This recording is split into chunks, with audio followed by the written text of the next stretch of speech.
CES 2016, and Samsung has just announced the Galaxy TabPro S. It's a new Windows 10 laptop that's running Intel Core and with Skylake processor.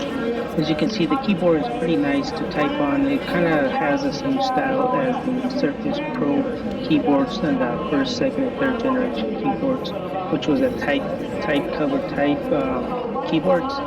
But it's actually working pretty good. Trackpad is very smooth, as you can see, and screen response is very nice too with the Core M processor. It is running I believe it's an M7 processor for Core M, and everything on the screen with the Super AMOLED screen looks very nice. It does have a high resolution of 2560 by 1440, and you're gonna get the nice blacks and everything on this. Everything I click on here, the speaker was it seems. Let's take a quick look at the speaker, see what volume.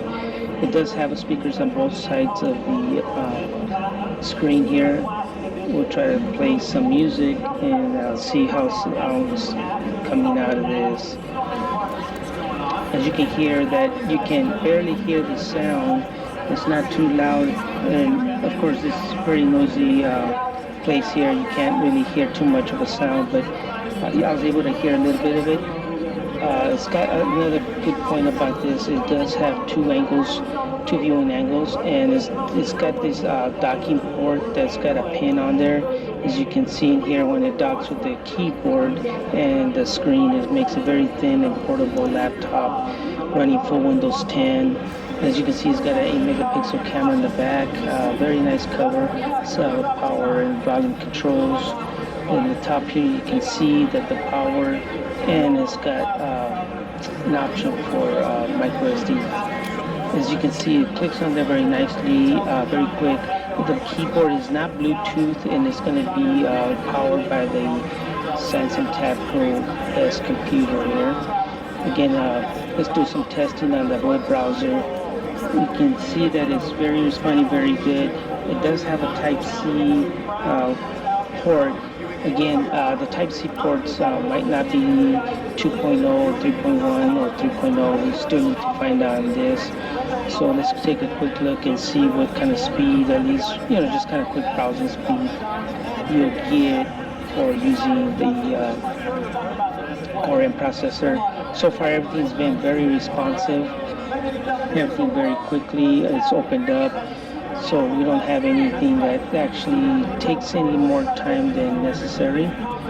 So we got the one, and we'll take a quick look. As you can see here, actually does pretty good. It's 131.7 milliseconds for web browsing. So that's just a sense prior to testing. Kind of give you an idea when you're browsing. Again, the key travel is pretty nice. It just basically, if you guys remember the Surface TypePad keyboards from the Surface 3 and 2 are similar to this. The trackpad doesn't feel like it's glass, it feels like plastic, but so far it was responding pretty good. Everything did work very nicely. As you can see here, the keys are very close together, but enough to be able to type very nicely on it. As you can see, this is when the viewing angles is very nice as well, with the Super AMOLED screen, very bright. Everything just working good. It's too early to tell how well it's going to perform with the Core M processor. As you can see how the hinge work parts on this. So now let's take a quick look at the stylus. Samsung has actually said the stylus will probably not be included just yet. This is a prototype stylus, but it is working. It is Bluetooth and does work with the sort of a, don't know yet if it's an N-trick screen or is actually a welcome screen. But from the looks of this stylus, it could be a N-trick type stylus. So it's going to be too early to tell right now. So we'll continue to test this out and see for more information. It was actually working pretty nicely. It did have some difficulty at times too. As you can see here, when I'm clicking, it wasn't responding very quickly on the stylus. When I was doing the inking here on OneNote, It does work pretty quickly. It didn't have too much of a lag. As I was writing here, as you can see, it works pretty nicely. It's got a eraser on the one of the right keys you can use to click and erase anything that you printed or wrote on it. You can see you can change your colors. I'm using OneNote, and it does work fairly quick. Doesn't have too bad of a lag, as you can see here. Let's change this color, do some highlighting, write some more, change the pen color, stylus. And the nice thing about this is you can quickly, by pressing any of the buttons on the stylus, you can erase without having to go up to the top to choose the eraser type on here. Another thing is Samsung is going to have available, it's going to be a 4 gigabytes of RAM with 128 gigabytes of hard drive or SSD storage, up to a 256 SSD storage with a 5200 milliamp battery, which Samsung is claiming to have at least up to 10 hours of battery life. So this is going to be another testing.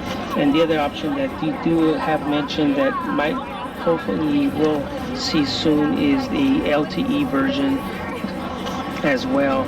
But we'll be seeing the Wi-Fi version come out early, probably February, late February. Starting prices are going to be $8.99, and this is going to include the keyboard with it.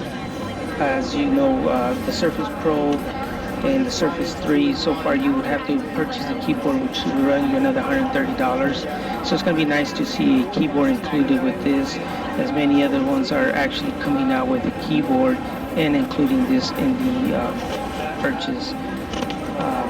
Everything, as you can see, is working very nice with the stylus. Hopefully to see the stylus will be supported and included. And if it's not included, maybe the digitizer will be included with the release of this TabPro S, which maybe possibly be able to pick up a Wacom stylus, or even maybe give a try of the N-Trig to see if that's the type of stylus it includes. Very nice here, as you can see. So this is a quick look at the Galaxy TabPro S. Thanks for watching.